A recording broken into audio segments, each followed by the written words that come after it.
Bienvenue dans Andy Le Mag. Ici au Forum Emploi, la 15e semaine pour l'emploi des personnes handicapées se termine. Nous allons donc nous pencher sur cette épineuse question qui reste d'actualité pour les personnes en situation de handicap. Car à la fin du mois de juin, 273 308 demandeurs d'emploi sur les 4 208 048 que compte la France étaient handicapés, ce qui représente une bien triste augmentation de 13,9% en un an. Mais dans ce contexte, le réseau Cap Emploi, dont la mission est l'accompagnement et le placement durable des travailleurs handicapés sur le marché du travail, a tout de même contribué à plus de 28 000 recrutements, tout type de contrat confondu, soit une légère progression de 2% par rapport au premier semestre 2010. Après ces quelques chiffres contrastés, intéressons-nous au cas d'un salarié handicapé qui nous a livré son témoignage sur son parcours professionnel.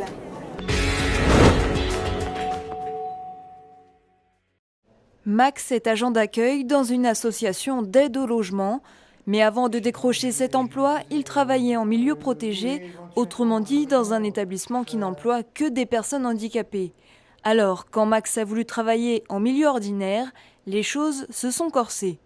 C'est vrai que quand on dit qu'on a un parcours professionnel qui a eu lieu que en milieu protégé, bien souvent, je me suis vu fermer la porte en me disant que j'avais la garantie de l'emploi en milieu protégé et qu'on ne comprenait pas vraiment pourquoi je cherchais à tout prix aller en milieu ordinaire, quoi.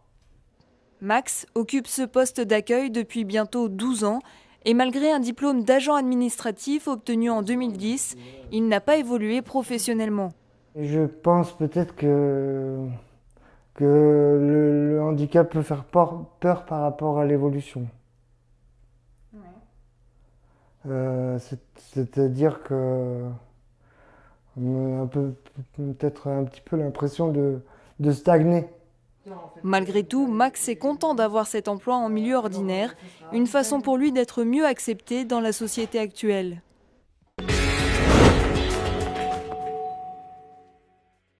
Thierry Delers, directeur interdépartemental de l'ADAPT, nous a rejoint. Bonjour. Bonjour. On vient de le voir avec ce témoignage, trouver un emploi et également gravir les échelons pour une personne en situation de handicap, c'est encore bien compliqué. Pourquoi, alors que les mentalités vis-à-vis du handicap ont tout de même évolué ? Eh bien, nous constatons au fil de ces 15 années de semaines pour l'emploi des personnes handicapées et au quotidien, toute l'année, ce qui concerne les activités de l'ADAPT dans tous les départements, eh bien, la question qui fait le plus obstacle, c'est celle de la méconnaissance de ce que sont les situations de handicap. Les personnes qui recrutent cherchent des compétences, mais très souvent, la question du handicap méconnue fait filtre, fait obstacle à regarder la réalité des compétences des personnes qui se présentent. Et lorsqu'on interroge des personnes qui travaillent avec des personnes en situation de handicap, eh bien elles, à 86%, déclarent que c'est facile, que c'est ordinaire, que c'est normal, voire qu'il y a un petit plus à mener par ces personnes de par leur engagement dans leur travail, dans leur emploi. Quels ont été les points forts de cette semaine ? Alors cette semaine nous épate chaque année plus. Effectivement, il y a un engagement fort de l'ADAPT, de ses partenaires, de très grand nombre d'entreprises qui nous rejoignent. Le temps fort, c'est sans doute le forum de Lyon, Lyon-Villeurbanne, qui rassemble plus de 90 entreprises, 350 recruteurs et qui ont accueilli environ 1500 personnes, demandeurs d'emploi, qui sont venus rencontrer ces entreprises pour faire valoir leurs compétences et leur envie de travailler. Pour autant, d'autres formules sont mises en place pendant la semaine, les handicafés qui permettent toujours la rencontre directe entre les personnes handicapées et les recruteurs. Et puis une autre formule qui est le café des réussites où on échange sur un débat d'idées parce qu'effectivement il faut faire bouger les représentations, c'est essentiel. Alors lors de l'édition 2010, HandiChat a remporté un franc succès avec la participation de 53 000 internautes. Est-ce que vous pouvez nous expliquer le principe d'HandiChat ? Alors HandiChat permet d'accéder en ligne à un débat.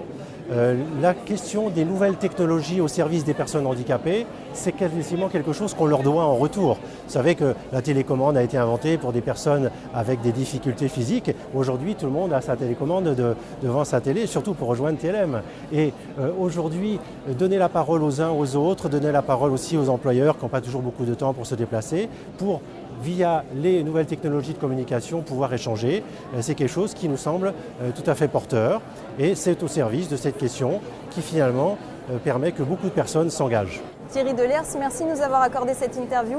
Merci à vous. Et en conclusion, on peut dire que les entretiens d'embauche en ligne ont la cote. D'ailleurs, pour la deuxième année consécutive, l'opération Andy Today fut un réel succès. Le concept, un salon de recrutement en ligne et sur mobile dédié aux personnes en situation de handicap.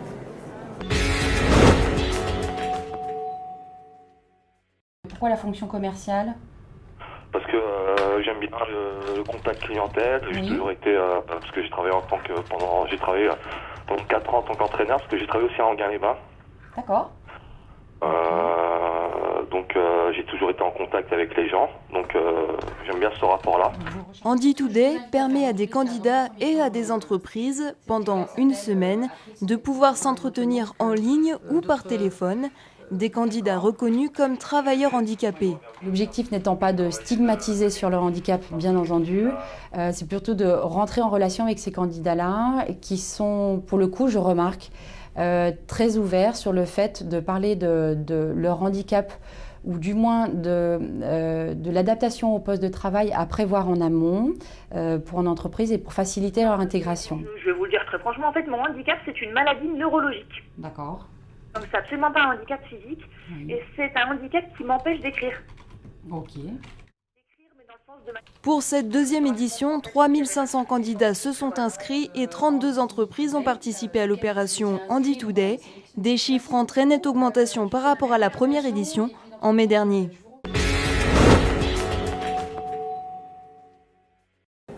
Une association œuvre également pour l'emploi des personnes handicapées. Il s'agit de Andy Lyon-Rhône.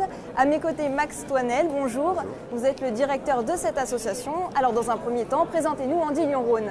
Eh bien, Andy Lyon-Rhône, c'est une association loi 1901, certifiée ISO, qui œuvre effectivement pour l'essor personnel et professionnel des personnes en situation de handicap. Alors, elle a plusieurs pôles. Elle a bien sûr un pôle administratif et financier, et puis 3 pôles opérationnels, un pôle d'insertion professionnelle et de services aux entreprises, un pôle maintien dans l'emploi et un pôle diagnostic, conseil, formation. Qu'est-ce que Cap Emploi ? Alors le Cap Emploi, c'est le service public à l'emploi qui est cofinancé par différents partenaires, la GFIP, le FIPHFP et Pôle emploi. À ce titre-là, et en tant que service public à l'emploi, nous accueillons l'ensemble des personnes qui bénéficient d'une RQTH. Et à partir du moment où nous sommes un généraliste du handicap, nous orientons ces personnes-là soit vers des structures plus spécialisées en fonction de la nature du handicap, soit nous les accompagnons directement vers l'emploi. C'est vrai que certaines personnes handicapées reprochent aux entreprises de les embaucher pour des postes vraiment inférieurs à leur niveau d'études. Est-ce vraiment une réalité ? Non, ce n'est absolument pas une réalité dans la mesure où plus de 80% des personnes en situation de handicap ont un niveau 5, c'est-à-dire un niveau de qualification relativement bas. Et effectivement, c'est plutôt l'inverse, c'est-à-dire que les personnes handicapées, malheureusement, n'ont pas de niveau de formation suffisant pour honorer souvent des postes à leur mesure. Donc on est plutôt dans un acte de formation auprès de ces personnes, justement, pour leur permettre d'atteindre un niveau de qualification suffisant pour être embauchées. Donc c'est excessivement rare, voire la marge, des personnes qui seraient embauchées à des niveaux, on va dire, inférieurs. Merci Max Toinel pour votre témoignage. Et on l'aura compris, décrocher un emploi, cela passe également par les études, par les stages et également par l'alternance. Et ce n'est pas l'association Tremplin qui vous dira le contraire.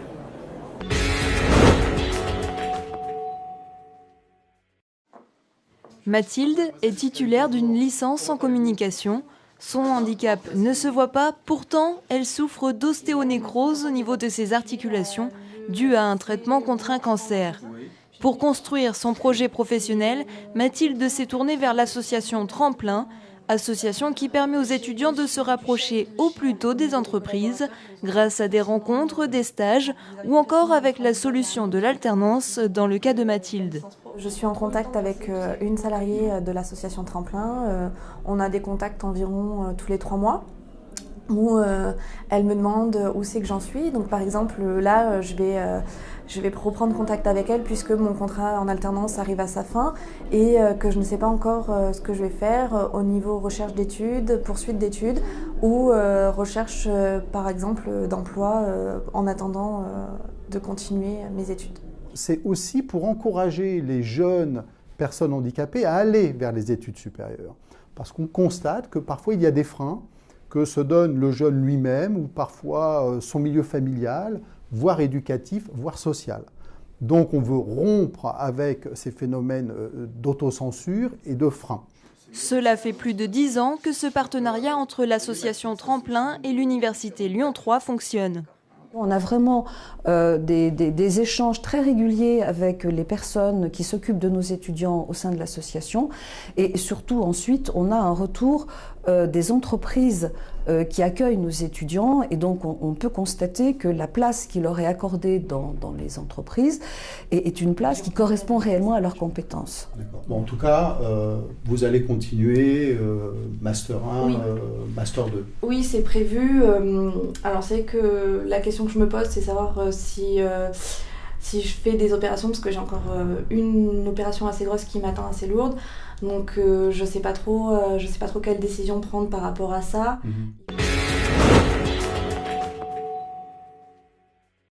L'émission touche à sa fin. Rendez-vous dans un mois pour un nouveau numéro de Andy Le Mag. Et en attendant de vous retrouver, je vous laisse avec un reportage qui prouve bien qu'employer un travailleur handicapé n'est que positif.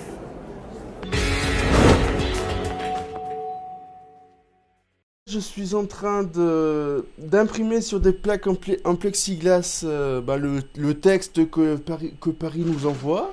Et ensuite, dès que c'est fini, j'envoie tout à la presse et ils impriment tout ça sur feuille papier. José, comme ses collègues de l'atelier, est déficient visuel et pourtant cela ne l'empêche pas de déceler des fautes dans le texte, bien entendu en braille. Ensuite, il y a marqué le, non, ça doit être kilo, mais il y a marqué le, et après il y a marqué le prix directement. Donc ils ont dû oublier. Individuel, 13. D'accord. Tu regardes si. Mais à mon avis, ça doit venir de. Ouais, je pense. Vas-y. Alors, voyons. Ici, 12 personnes travaillent à la mise en page de documents, magazines ou encore des cartes de visite en braille. Pour nous, il est très important de faire travailler des personnes non-voyantes et malvoyantes et qu'ils soient les acteurs de notre travail. Par exemple, nous avons installé des matériels informatiques adaptés aux non-voyants pour qu'ils puissent travailler en informatique, faire des relevés bancaires ou autres. Je contrôle les livres, voir si les numéros se suivent. À quoi il faut faire bien attention justement? La numérotation, à la pression des points et que tous les numéros se suivent dans le livre. Et là, c'est la première partie d'avantage. Ça va de...